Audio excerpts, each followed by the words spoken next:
Glória a Deus. Amém. Louvado seja Deus por tudo, por ser maravilhoso em nossas vidas, por todo sempre.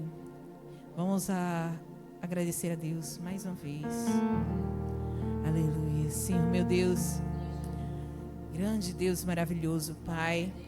Mais uma vez estamos aqui adorando e glorificando o Seu nome, por se fazer presente em nossas vidas, Jesus, mesmo sendo imerecedores do Teu amor, de todo o Seu perdão e glórias a tudo, Pai. Eu te agradeço por tudo que tens feito em nossas vidas, pelo ontem, pelos dias vividos, pela noite, meu Pai, pelo amanhecer.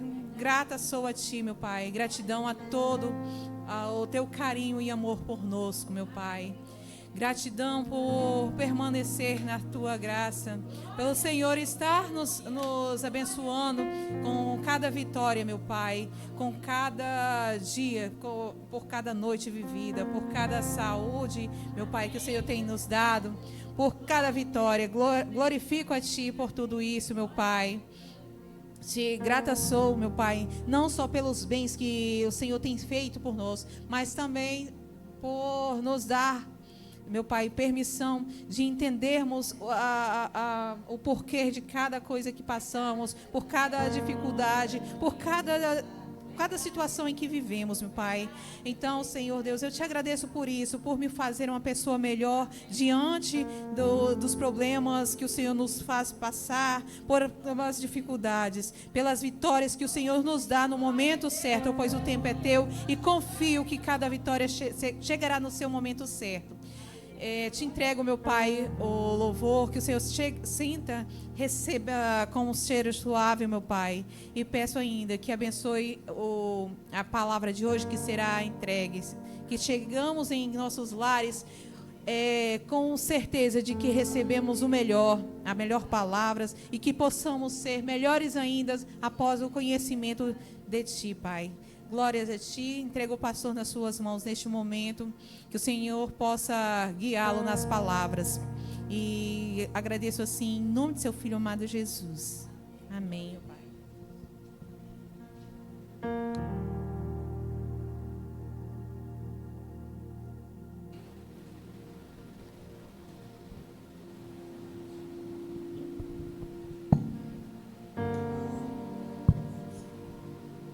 Bom dia mais uma vez, irmãos. Vou acertar o som aqui. Isso. Vamos lá. Abra sua Bíblia. Vou tentar acertar o som aqui. Aí, melhorou.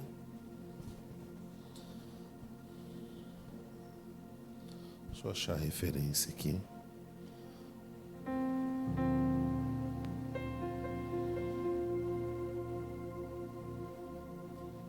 É o uniforme, Cris?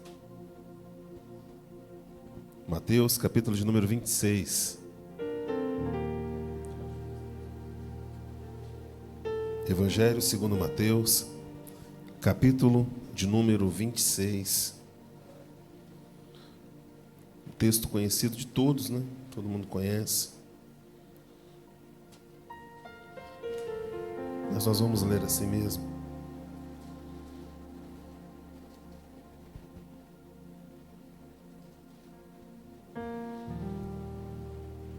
Evangelho segundo Mateus, capítulo de número 26,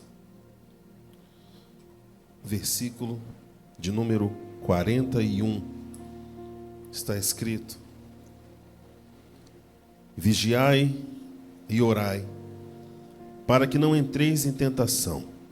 Na verdade, o espírito está pronto, mas a carne é fraca. Vamos ler todos juntos, bem alto.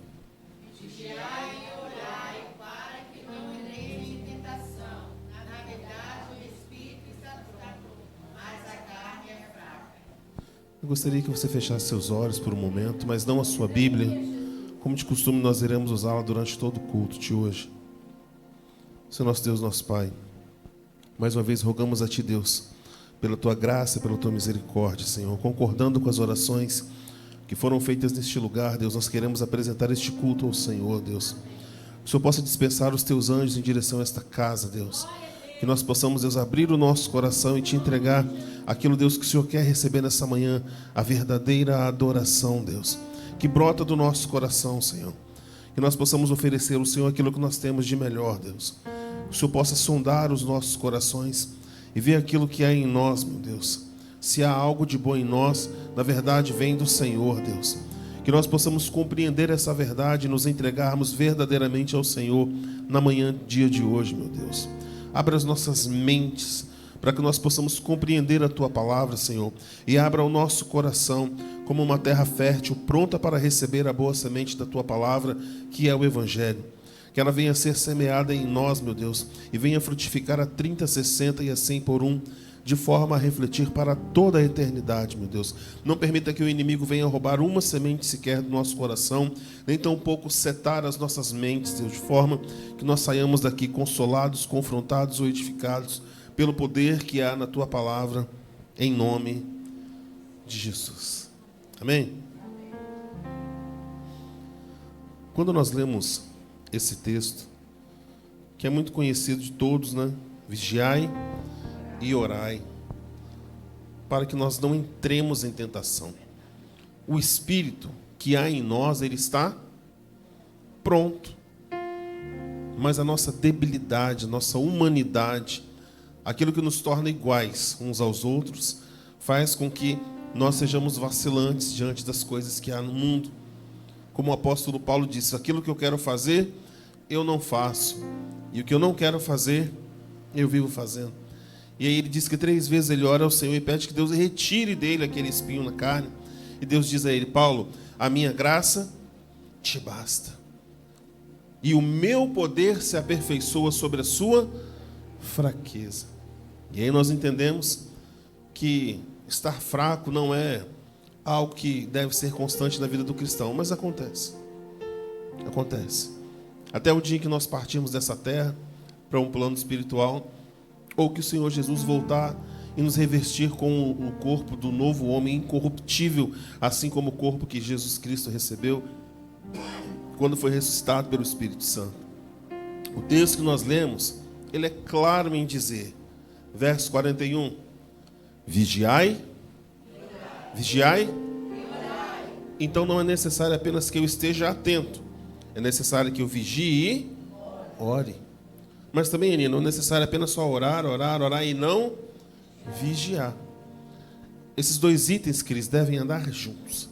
A vigilância e a oração. É como se fosse uma espada, onde você ataca com a oração, e um escudo, onde você se defende com a vigilância. Você se defende vigiando, e ataca na oração. Por isso a Bíblia diz que a nossa guerra, a nossa luta não é aqui na terra contra carne e sangue, mas aonde? Nas regiões celestiais contra principados, potestades e tudo aquilo que existe que nós não conseguimos ver.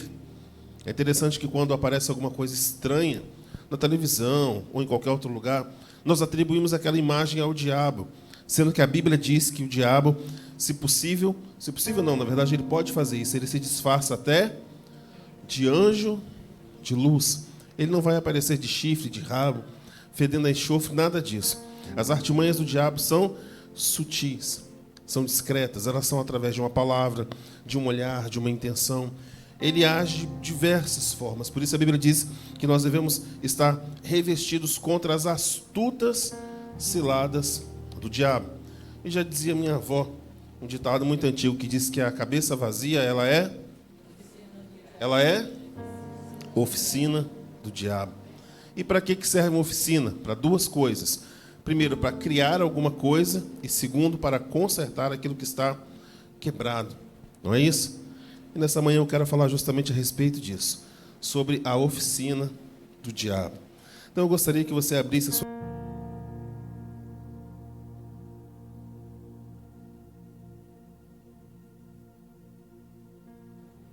Oi.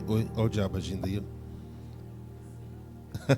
Não, é porque Marcelo esqueceu de botar a pilha para poder carregar a pilha certa. Eu tenho que botar a culpa em alguém, então é você. Tá? Eu tenho que botar a culpa em alguém, então tem que ser você. Vamos lá. Tiago, capítulo de número 4. Lá no finalzinho da Bíblia. Já perto do Apocalipse. Se você não estiver achando, vai no Apocalipse e vai voltando que você vai encontrar a carta de Tiago, capítulo de número 4.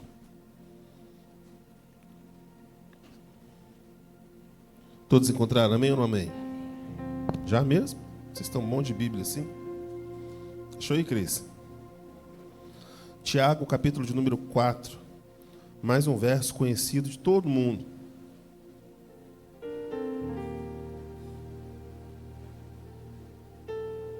Todo mundo achou? Se não achou, acompanha no telão aqui.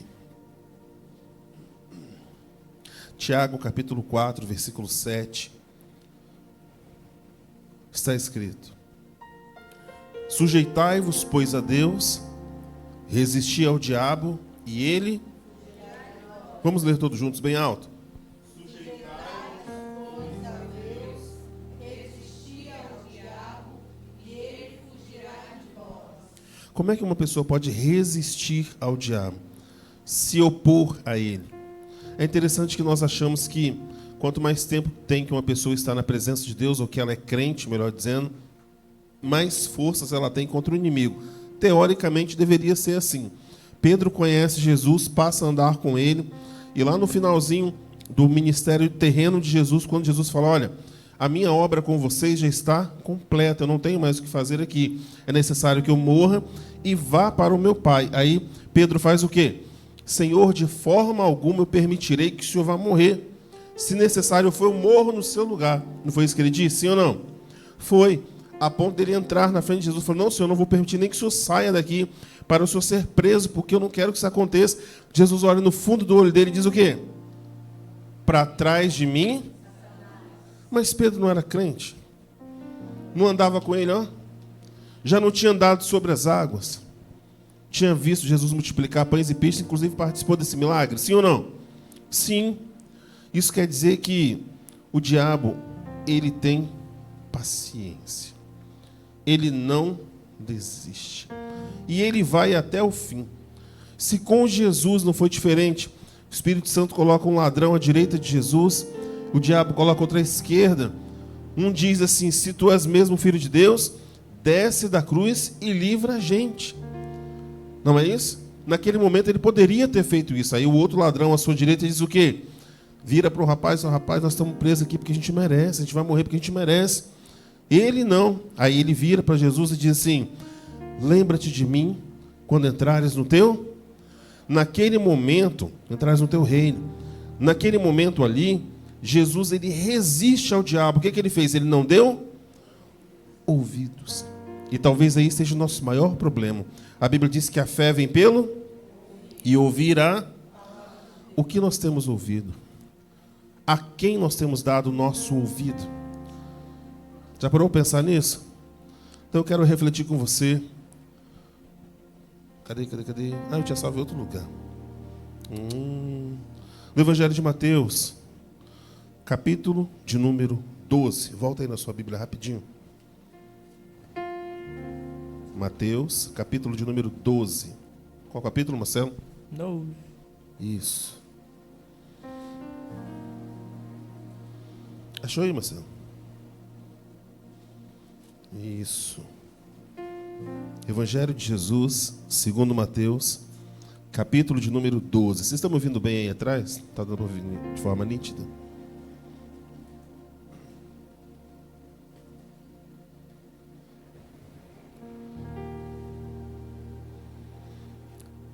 Vigiar tem a ver com estar atento, estar alerta, estar ligado. Não é isso? Firmar o ponto. Não é como disse a Célia, firma um ponto. Estar alerta, sempre alerta. Eu costumo dizer sempre a Cris que se Marcelo, quando crescer, tiver um emprego que depender de atenção, ele vai explodir uma usina nuclear. Porque ele é muito desatento. Isso é da personalidade dele. E é necessário que nós nos tornemos atentos e vigilantes às coisas da vida. O texto que nós vamos ler, ele trata de uma realidade da qual nós não podemos ver pelos olhos carnais, mas ela existe. Se não fosse assim, Jesus não teria falado. Vamos lá, Mateus, capítulo de número 12, versículo de número 38. Dá para colocar aí, Marcelo? 38. Vamos ler o começo desse verso e logo depois dele nós vamos entrar na parte da mensagem.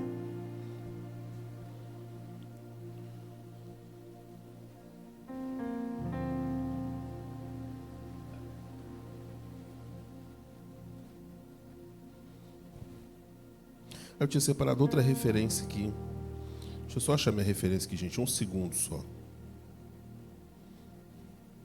Perdão, é Marcos, capítulo de número 5. Depois a gente volta em Mateus 12, tá bom? Amém ou não amém? Isso. O texto de Mateus estava certo. Só que o primeiro é Marcos. Marcos, capítulo de número 5. Só passar um livro da sua Bíblia, você vai encontrar o Evangelho segundo Marcos. Achou aí, Melzinha? Massa. Cadê o povo da igreja, gente? O povo dormiu, passou mal. O que houve com o povo hoje? Foi para a praia? Curtiu o sol? Vamos lá. Marcos, capítulo de número 5. Versículo 1. Está escrito: E chegaram a outra margem do mar, a província dos Gadarenos, ou na província de Gadara, que é um lugar chamado Gadara. E saindo ele do barco, ou seja, Jesus saindo do barco, lhe saiu logo ao seu encontro dos sepulcros um homem endemoniado. Ele estava assim, é como se um cemitério fosse na beira da praia, e aí esse homem ficava dentro das covas ali. E ele sai em direção a Jesus, parte para cima de Jesus, e a Bíblia diz que nele habitava um espírito, um demônio. Alguém leia para mim o verso 3, bem alto. Passei na gravação aqui. Qual tinha sua morada nos sepulcros, e nem ainda com cadeias o podia alguém prender. Ele morava dentro das covas. De vez em quando ele aprontava muito, o povo ia lá, passava uns ferros nos braços dele, amarrava ele com grilhões e ele arrebentava os ferros e continuava se ferindo. Ele se lançava contra as pedras e se quebrava todinho. Aqui na Barra, antigamente, tinha um cara, acho que eu não lembro o nome dele, que ele pegava uns pedaços de tijolo, lembra? E jogava o tijolo para cima assim e aparava o tijolo na testa. Vocês lembram disso? Lembram? Olha que coisa, ele pegava um tijolo mesmo, esse tijolinho de fazer parede. Jogava, não é se jogava, ele jogava lá em cima, e quando o tijolo voltava, batia na testa dele e quebrava no meio. E ele não desmaiava e nem sangrava. Você acredita nisso? Hã? Quem viu isso aqui na Barra? Levanta a mão. Olha lá. É verdade. Nós fomos a São Mateus semana passada, e aí nós paramos no sinal, tinha um rapaz com 3 facões assim, e ele começava a jogar os facões como se fosse malabares no meio do negócio. Eu falei, meu Deus, daqui a pouco ele vai cortar a mão. Aí o facão desceu, cortou a mão dele. O que ele fez? Passou a mão assim, voltou e continuou fazendo a mesma coisa. Eu cortei o dedo ontem aqui, eu quase fui parar no hospital, dá para ver? É verdade. Diz, eu cortei o dedo descascando o alho, eu fiz o quê? Eu chamei minha mãe. Falei, mãe, termina de descascar para mim, que eu não tenho força para descascar. Ontem eu fui cortar, aqui, ó. Deixa eu mostrar para a câmera. Fui cortar um pão de manhã, aí eu passei, cortou meu dedo. Aí eu comprei band-aid, não foi? Queria dar um ponto no dedo. Porque dói essas coisas. Mas o sobrenatural é algo que muitas vezes a gente não entende. Esse homem aqui, ele quebrava corrente e algema e tudo mais. Verso 4. Porque tendo sido muitas vezes preso com grilhões e cadeias, as cadeias foram por ele feitas em pedaços e os grilhões em migalhas, e ninguém o podia amansar. Esse material geralmente é feito de ferro, não é isso? Algema, esse trem é feito de ferro, de aço, sei lá. Qual material você acha que poderia ser feito para poder amarrar esse homem? Para prender ele? Fala aí. Ah, só já existe, ele quebrava tudo. Adamantio não existe. O que poderia ser feito? Fala aí. Hã? Orar por ele? Talvez. É uma boa ideia. Se você voltar à história da Bíblia e lembrar que houve um rei, o primeiro rei de Israel, que a Bíblia diz que quando ele se afasta de Deus, o Espírito de Deus se afasta dele, e aí um espírito imundo vem habitar nele. E ele ficava possesso, endemoniado, totalmente dentro do palácio. E a única coisa que podia expulsar a presença daquele demônio era um rapazinho que tocava uma lira, uma harpa pequena assim, e o demônio saía do rei Saul. Então, a música é um instrumento para fazer isso. Davi expulsava o demônio de Saul através das canções, da música, e o demônio saía dele imediatamente. Entende quanto é sério ministrar um louvor ou cantar uma canção? Tudo o que acontece aqui é espiritual antes de ser carnal. Primeiro acontece lá em cima, no mundo espiritual. Depois acontece aqui embaixo. Verso 5. E andavam sempre de dia e de noite, clamando pelos montes e pelos sepulcros e ferindo-se com pedras. Imagina, esse homem não dormia não, ele vivia dentro de cova e saía, e gritava a noite inteira e se jogava nas pedras e voltava. Imagina que trem horrível. Que coisa maluca. Houve um homem aqui na Barra que era mais ou menos assim, né? Você sabia que ele estava atacado quando ele passava cantando aqui, não é? Estava cantando as cantigas dele. Você encontrava ele no outro dia, aparecia outra pessoa, do nada. Bom dia, fulano, não é? Lembra disso? Porque habitavam espíritos na vida dele também. Vamos lá, versículo 6. Alguém leia para mim bem alto, por favor. Quando viu Jesus ao longe, correu e o adorou. Espera aí. Como é que um demônio vai ver Jesus, vai correr até ele e vai o adorar? Como? Pode falar. Hã? São tementes a Deus. Eles são? Tementes a Deus. O que é ser temente a Deus? Como um ser altíssimo. Fala de novo, todo mundo ouvir. Reconhecer Deus como ser altíssimo. Então a Bíblia diz que o diabo, ele conhece a Deus. Ele treme, ele estremece na presença de Deus, mas ele não obedece. Conhece alguém assim? Ontem eu fiquei revoltado. Cris chegou, a gente estava em casa, né? Fazer alguma coisa ali. A gente sentou na cozinha à noite para conversar, tá? Enquanto ela fazia as coisas, estava no celular.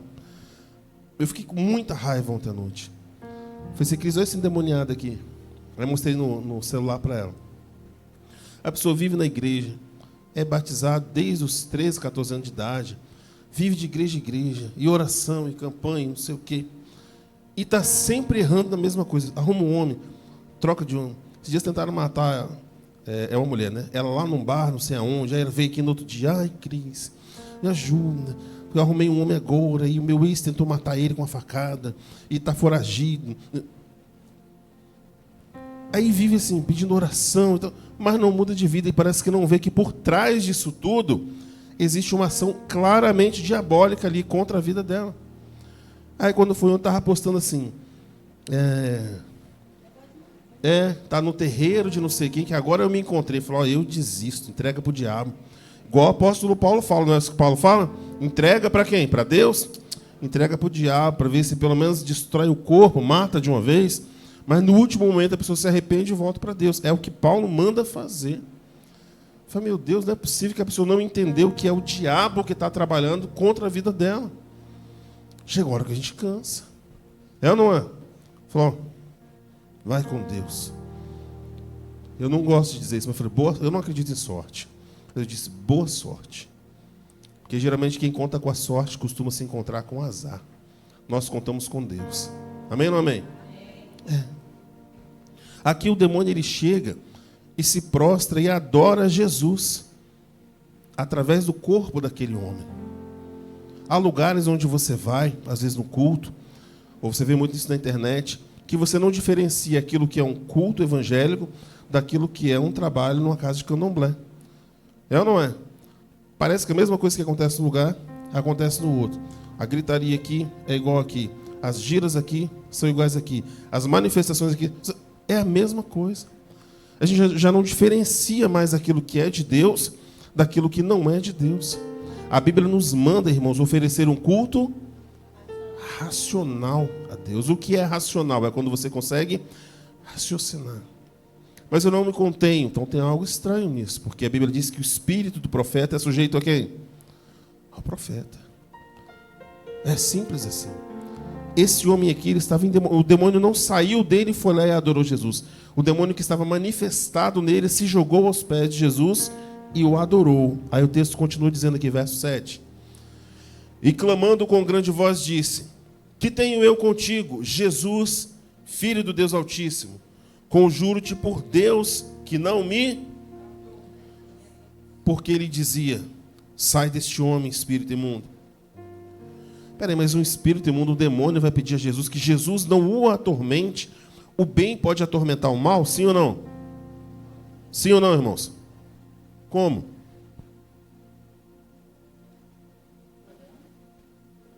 Não há comunhão entre luz e trevas. Onde há luz, não pode haver trevas. Onde há a presença de Jesus... Antigamente a gente cantava isso, né? Onde a presença de Jesus está, não pode haver tristeza, é isso? É uma música, eu esqueci. Não, não é essa música não, é outra música. Quando Jesus ele entra, é como se você pegasse um quarto escuro e abrisse uma frestinha da cortina e entrasse só aquela... Quem está dormindo assim no escuro, que gosta de dormir no escuro, quando tem só aquela frestinha aberta, incomoda ou não incomoda? Por quê? Por quê? A claridade.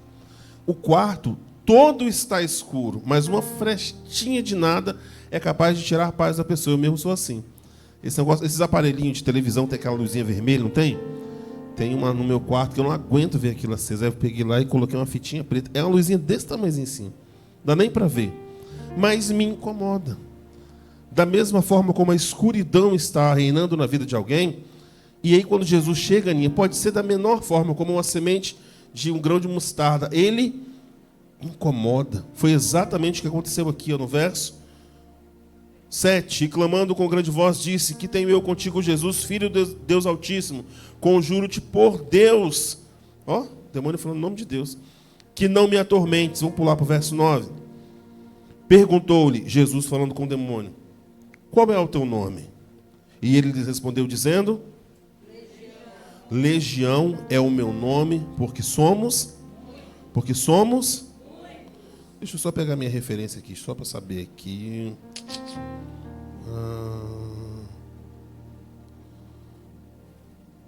Só passar o número exato para você aqui. O número exato é 6.000. Uma legião continha 6.000 demônios. Como é que cabe 6.000 demônios dentro de uma pessoa só? É muito demônio, não é? Sim ou não? Vou ler de novo. Verso 9. Jesus perguntou-lhe: qual é o seu nome? Não disse a vocês, falou direto a ele. E lhe respondeu dizendo: Legião é... olha só, olha para cá. Legião é o meu nome. Aí ele termina dizendo aqui, ó. Por quê? Peraí, mas ele não era um só que estava falando? Ele era o cabeça. Ele era o chefe da cabeça, aquele ali. Ele que comandava, ele que era o cramulhão lá. Ele que... Porque às vezes o Espírito, Cris, que comanda a vida daquela pessoa, que reina na vida daquela pessoa, é um. E abaixo dele vem aqueles que vão trabalhando na vida dele. Você vai entender onde eu quero chegar. Vamos lá, versículo 10. Alguém leia bem alto, por favor.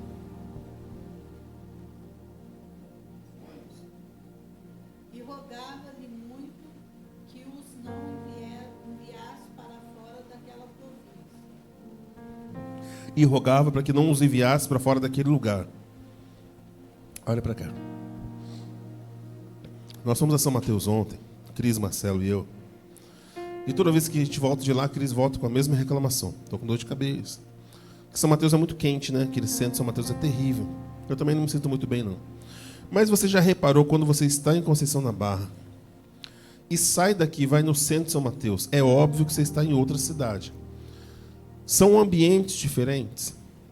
Porque aqui, inclusive o hino municipal tem uma frase que fala de Conceição da Barra e a Virgem Maria consagrada. Ou seja, esse solo onde nós estamos pisando aqui, Conceição da Barra, é toda consagrada à Conceição. Aquela que é a padroeira, não é isso? De Conceição da Barra, de Linhares e Vitória também. Acho que quando é feriado aqui, em Linhares e Vitória, também na capital, não é isso? Ou é Vila Velha? Não, Vila Velha é a Penha. É Vitória. Então, a cidade, sobre ela, Aninha, há uma potestade aqui, ó, um principado que opera nessa região, nessa área. Quando você leva isso para o sincretismo religioso, você vai achar ali a rainha das águas, Yansan, que trabalha na área da prostituição, do adultério, da fornicação, da área da sexualidade. Conceição da Barra é conhecida por isso, sim ou não? Carnaval, festa, não sei o quê. Você pode procurar. É raro uma família aqui que não tenha um caso desse e de divórcio. Pode procurar. É ou não é? Porque é a potestade que impera sobre esse lugar. Você vai no centro de São Mateus, é diferente. Você vai em Pinheiros, é diferente. Você vai em São Paulo. Cada lugar tem uma legião de demônios que comandam aquele lugar ali.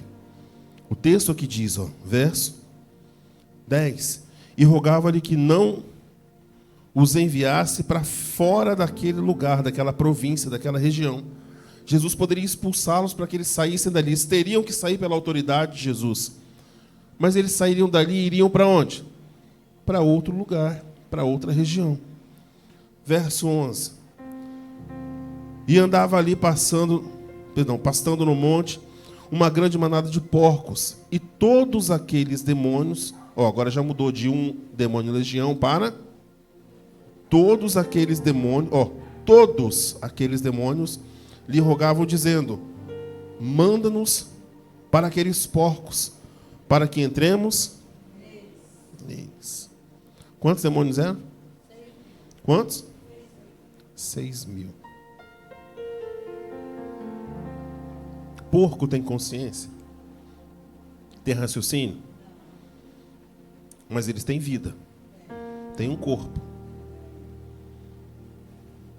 Tem espírito. Não tem alma, porque não tem consciência, mas tem espírito. Então eles falam: Senhor Jesus, vamos fazer o seguinte: não nos mande para o inferno ou para outro lugar. Faça com que nós entramos, ou permita com que nós entremos naqueles porcos. Aí eles vão se precipitar, ou seja, jogar os porcos num precipício. Os porcos vão morrer e os espíritos vão sair e continuar no mesmo lugar. Foi exatamente o que aconteceu. Verso 12. E todos aqueles demônios lhe rogavam, dizendo: manda-nos para aqueles porcos, para que entremos neles. Verso 15. E Jesus logo lhe o permitiu, e saindo aqueles espíritos imundos, entraram nos porcos, e a manada se precipitou por um despenhadeiro no mar. Eram quase 2.000 a 6.000, então era mais ou menos o quê? 3 demônios por porco. É isso? 3 vezes 2, 6.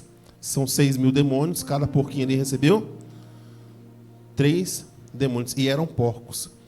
Jesus permite que eles entrem nos porcos, mas eles poderiam sair dali e entrar nas pessoas, sim ou não? Era só a pessoa dar uma brecha, um lugar que o demônio ia lá. E não são 6.000 iguais, Marcelo. É de tudo quanto é raça. Tudo quanto é raça. Que se eu for parar para pensar, minha mãe sempre fala assim: rapaz, você sabe de coisa, hein? Estudei isso, eu vi isso acontecer. É Tranca-Rua, Maria Mulamba, Exu-Caveira, e aí vai.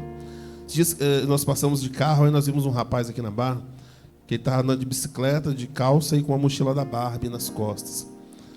Aí falou: que só fulano ali. Aí ele falou: agora graças a Deus ele está trabalhando, deram emprego para ele na prefeitura. Eu falei: graças a Deus. Mais uma vez trabalhando, né? Aí esses dias chamaram a atenção dele lá no posto que ele trabalha, que ele foi trabalhar de calça, e quando ele abaixava, o homem estava de calcinha. Eu falei: meu Deus do céu.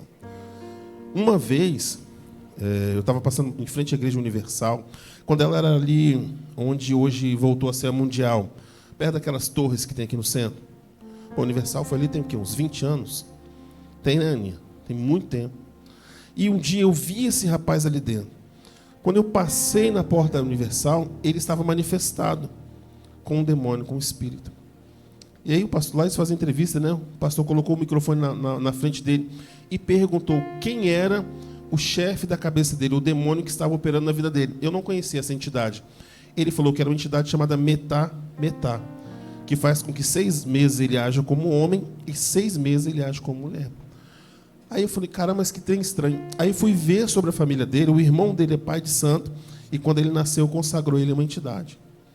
Então, até hoje, ele sofre com isso. De vez em quando ele está doido aí na rua. E é assim. Você vê nitidamente que é o diabo trabalhando sobre a vida desse rapaz. Ele tem culpa? Não. Ele é vítima do diabo. Aqui, onde nós estamos lendo, o texto diz, verso 13, finalzinho, né? E afogou-se no mar. Verso 14.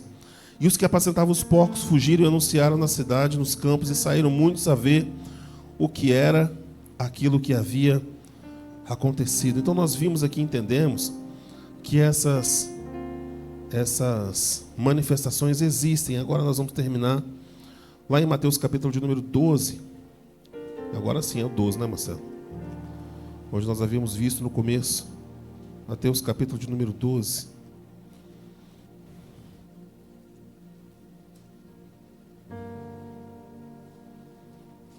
Isso. Versículo de número 43. Isso. Coloca para mim o primeiro... Não, depois você coloca para mim o primeiro slide lá.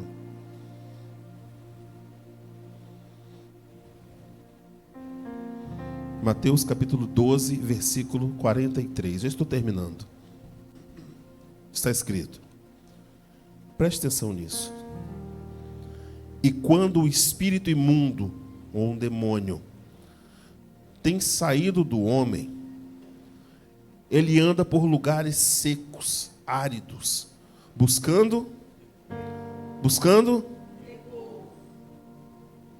e não o encontra.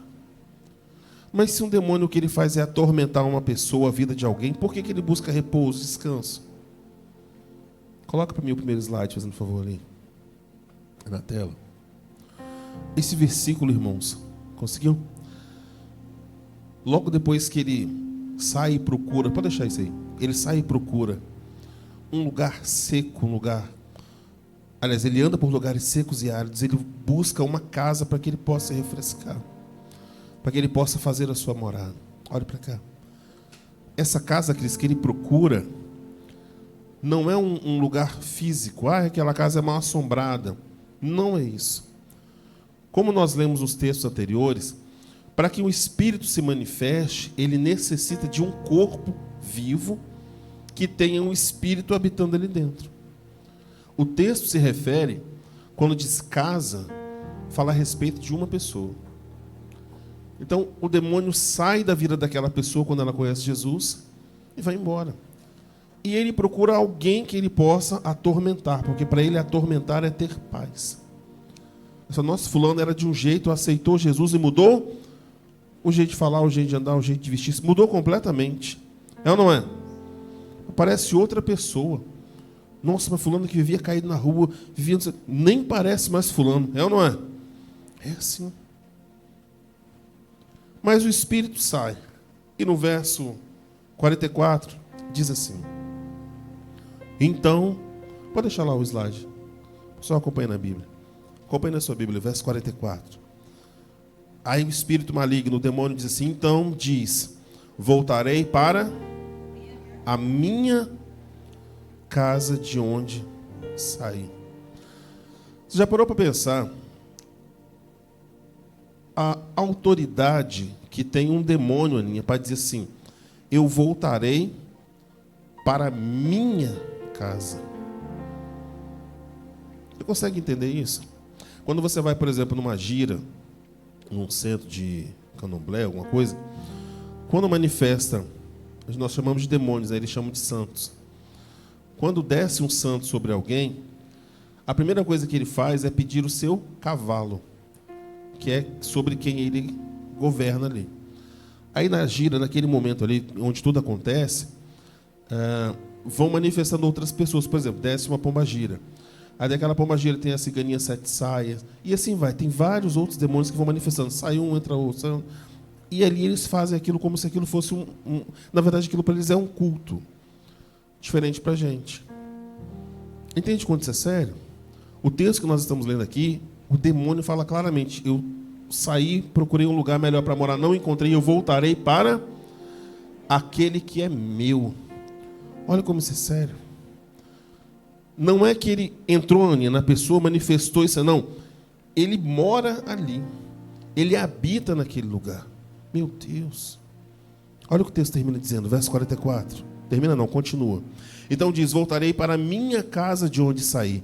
E voltando, a acha desocupada, varrida e arrumada ou adornada. Em Apocalipse 2 está escrito, Jesus falando assim, eis que estou à porta aí. Estou à porta aí. Bato.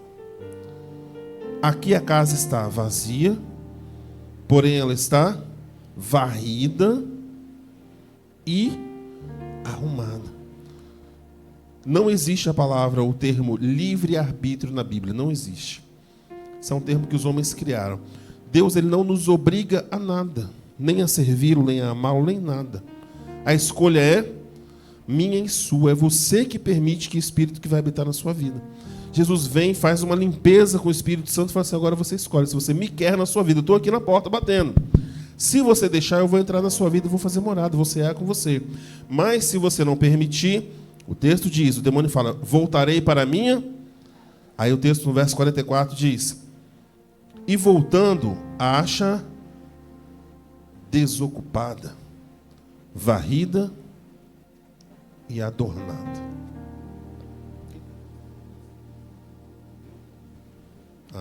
Intercala para mim. Não, pode deixar aqui mesmo.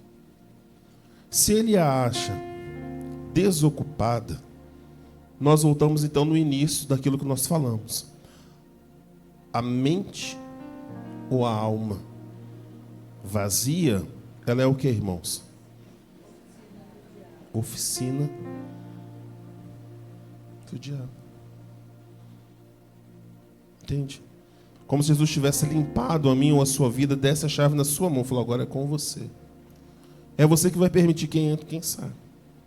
Aí quando a gente vai deixando as coisas de Deus de lado, não preciso ir no culto, não preciso orar, não preciso ler a Bíblia.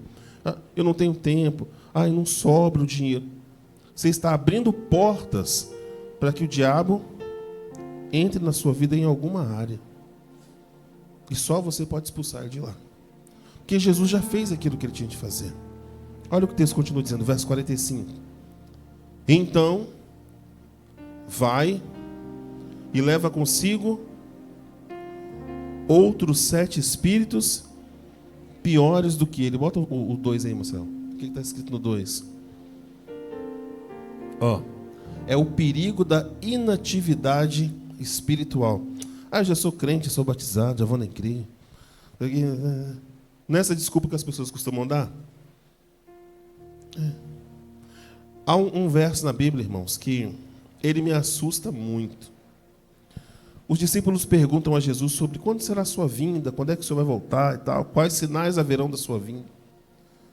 Aí Jesus fala assim, achará, pois, o Filho do Homem fé na terra quando voltar? Jesus pergunta a eles, se até lá, quando eu voltar, será que eu vou encontrar um povo ainda que tem fé? Jesus pergunta isso. Porque nós caminhamos, irmãos, para situações terríveis. Não dá nem mais para você assistir jornal, porque é só desgraça. Anteontem eu vi assim, um terremoto lá em Mianmar, não sei se vocês viram, perto da Tailândia. Quando eu vi, tinha morrido 100 pessoas. Ontem à noite nós sentamos aqui para ver TV e jantar. Já estava em 1000 e tantas pessoas assim, ó. Aí aparece aquele monte de vídeo. O pessoal está lá no prédio, o prédio...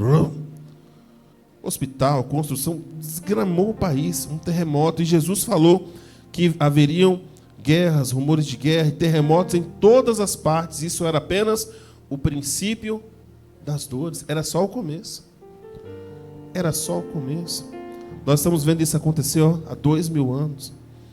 Aqui, o Espírito que habitava naquela casa, ele fala que voltaria e levaria mais 7 com ele. Aí a Bíblia diz no verso 45, então vai e leva consigo outros 7 espíritos piores do que ele. Piores. Não é que ele vai levar 7 coleguinhas, não. É ele mais 7 pesados, cara que chega para quebrar tudo. Imagina que coisa horrível. Isso não é para que você se assuste, não, isso é um fato. Não vou falar o nome, obviamente todo mundo sabe quem é. Houve um homem aqui na Barra que ele tinha problema com o alcoolismo. Aí ele começou a ir para a igreja, ia bem, conseguiu melhorar a sua vida, conseguiu uma companheira. Todos os dias ele passava ali pela pracinha, cumprimentava meus pais, a paz do Senhor, meus irmãos. Lembra disso? Lembra dele? Aí depois esse homem caiu de novo no vício. E toda vez que ele voltava e caía, ele ia ficando cada vez pior. A última vez que eu o vi, ele estava na frente da prefeitura, não sei se era de dia ou à noite. Eu passei com um crise de carro. Foi de dia, não foi? Estava quente. Ele estava sentado na calçada da prefeitura. Ele havia feito cocô na roupa, estava todo defecado. Ele não conseguia andar. Ele se arrastava assim, igual um bicho, tentando ir para casa, de tão bêbado que ele estava. E no começo era só uns pelequinhos que ele tomava. E aí você vê que a vida dele foi caindo, foi degradando, que os demônios foram tomando conta da vida dele, a ponto... Foi mês passado? Mês passado ele morreu. Aí uma pessoa que também tem problemas com bebida mandou para mim a foto dele. Falou, pastor, você viu quem morreu? Eu falei, cuidado para o próximo não ser você. Eu vou falar o que para essa pessoa? Não, é verdade. A gente encontra o irmão na rua. Pode ser, o irmão está com a cara vermelha todo dia. Eu falei, meu irmão, pelo amor de Deus. Ué, o que eu vou falar para essa pessoa? Tem que falar a verdade, né, Maria Lúcia? Tem que falar a verdade. Conserte sua vida, meu irmão, porque aquilo que destruía a sua vida lá atrás, hoje pode estar 7 vezes piores. Você já parou para pensar e reparar que a única referência que a Bíblia dá a Maria Madalena, que era aquela que andava no ministério de Jesus e foi a primeira pessoa para quem Jesus apareceu quando ressuscitou, foi para Maria Madalena. Quando ela sai do sepulcro e encontra Jesus ali em forma de jardineiro, lembra disso? A Bíblia diz, e a Maria Madalena, da qual Jesus havia expulsado 7 demônios. É a única referência que tem na Bíblia sobre ela. Só isso, ela era de Magdala, né? Era Maria de Magdala, por isso Maria Madalena, da qual Jesus havia expulsado 7 demônios.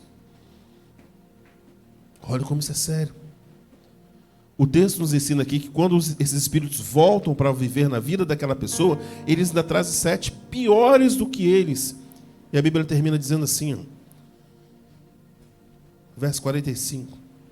Então vai e leva consigo outros 7 espíritos piores do que ele, e entrando, habitam ali.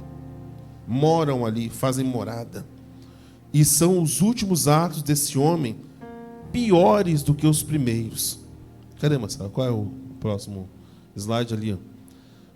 Olha, ele fala que voltaria e levaria 7 piores do que ele. Então é necessário que nós tenhamos vigilância. A necessidade de vigilância e preenchimento com... Se você encher a sua mente, sua vida com Deus, não vai haver espaço para o diabo na sua vida. O texto termina lá no verso 45. Dá para colocar isso? Finalzinho do verso 45. E são os últimos atos desse homem piores do que os primeiros. Assim acontecerá também com essa geração má. Tiago capítulo 4, verso 7, para nós terminarmos agora. Apenas relermos o que nós já havíamos lido. Mas, pastor, eu não quero o diabo na minha vida, não. O que eu faço? Vigiai e orai para que não entreis em tentação. O seu espírito já está pronto, mas a carne é... Mas pecar também não é vitamina para fortalecer a carne, né? Amém ou não amém? É vigiar e orar. Tiago, capítulo número 4, mais uma vez. Versículo de número 7.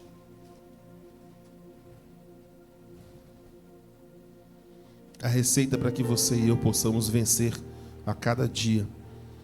E não sermos vítimas disso que está escrito na Bíblia acerca daqueles que permitem que o diabo volte para a sua vida e torne o seu estado cada vez pior. Está aí, Tiago, capítulo 4, versículo 7. Sujeitai-vos, pois, a Deus. Eu me submeto ao Senhor. E resisti Então eu devo me sujeitar a Deus, resistir ao diabo e ele da minha e da sua vida. Amém? Vamos orar. Feche seus olhos por um momento.